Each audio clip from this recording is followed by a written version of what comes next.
Hey everyone, hope you've had a good week. Just thought I'd come on and share some thoughts as it's been an eventful week for us. Leanne should have had an operation on Tuesday. I shared that on another video, and it was going to be a milestone because 18 months since she started to have some health challenges and health anxiety. And Tuesday was the day where everything was built up to be kind of a landmark day. And she was gowned up, she was marked up, she was all ready to go into surgery, and then it was cancelled because of the ward being needed for COVID patients. And we were talking following the obvious disappointment, although she was very, very understanding of the fact that there are people right now that desperately needed those beds, and the workers in the NHS are doing an incredible job. And Leanne was saying just being in that environment and seeing firsthand how the staff are handling it, it's just incredible and very humbling. So, Leanne, came out, very positive, but disappointed.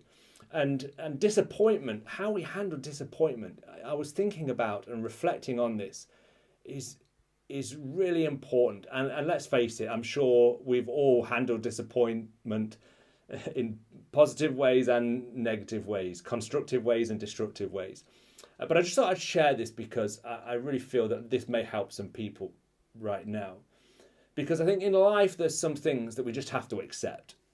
Tuesday was one of those things we couldn't figure it out because we weren't going to come to any conclusion that would have helped cope with the disappointment of building yourself up, Leanne building herself up for the operation and then it not happening.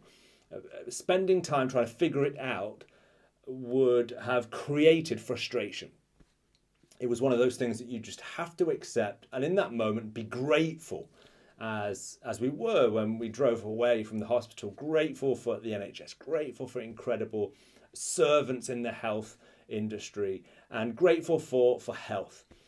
And then I was thinking, well, but there are also some things in life that we shouldn't accept, and that actually we should try and figure out. And actually what happens, just as much as when we try and figure out what we should just accept, it leads to frustration. When we accept the things we should be trying to figure out, it leads to apathy. In other words, we lose interest in life. We start to lose any sense of expectation or anticipation. And I think right now, this season of the pandemic, I guess we've got to ask ourselves the question, what are the things that I should be accepting and stop trying to figure out? And what are the things that I should be figuring out and not just accepting? So how do we know the difference? Well, I think when you start in a process of trying to figure something out, if your energy increases as a result of trying to figure it out, and it starts to ignite a sense of hope and freedom. You start to create a picture of a future that is different. Then you're on the right track, that this is something you should be figuring out, that you shouldn't just simply accept the way things are. Because your internal world, your spirit and your soul are kind of giving the indication, yeah, do you know what? This is the future trying to make its way out. You should be on this road of figuring it out.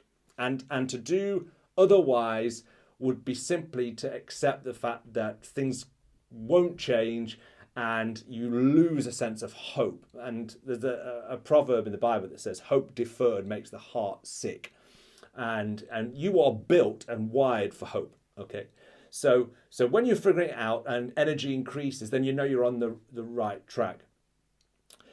And when it comes to the things that I should accept and not figure out, then you're on the right track, that when you accept it and stop trying to figure it out, then you get a sense of peace.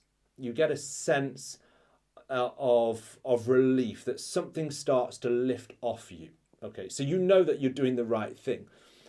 But if you, again, are accepting something that you should be figuring out, then your energy starts to decrease. Okay, you start to feel hopeless. You start to feel trapped. So what happens is your internal world starts to guide you. Now, for me as a Christian, I believe, kind of God has wired me, and so he plays an active part in kind of giving me that indication that, yeah, do you know what, Gareth, you should be figuring this out, or no, Gareth, this is something you should accept. But he works through the way that he's wired me, and regardless of whether you believe in God or not, if what I'm saying is a principle, then it's true for whoever we are and whatever we believe. So your energy increases when you're on the right path, but your energy decreases when you're on the wrong path. That's how you know whether you should be figuring it out or whether you should just simply accept it. It's time to pick the right fight. Don't fight with something you should just be accepting. But at the same time, don't just accept something that you should be fighting. And in this season, I think this is a season for really embracing maybe the time that you have on your hands that you never had before. Maybe this is a season where there are certain things you should be figuring out and I should be figuring out. At the end of the day, this is a period, I believe, of training, of the real you starting to surface. And this is an opportunity to make some pretty incredible discoveries that once we're out of this, and it will come to an end, but when we're out of it, let's make sure we come out of it more like the person we were truly created to be. And let me just finish with this quote. It's by an American theologian called Reinhold Niebuhr, and he said this, and it's linked to the whole thing of, what do I accept, what do I figure out? And he said this: grant me the serenity to accept the things I cannot change, the courage to change the things I can, and the wisdom to know the difference. Have a great weekend.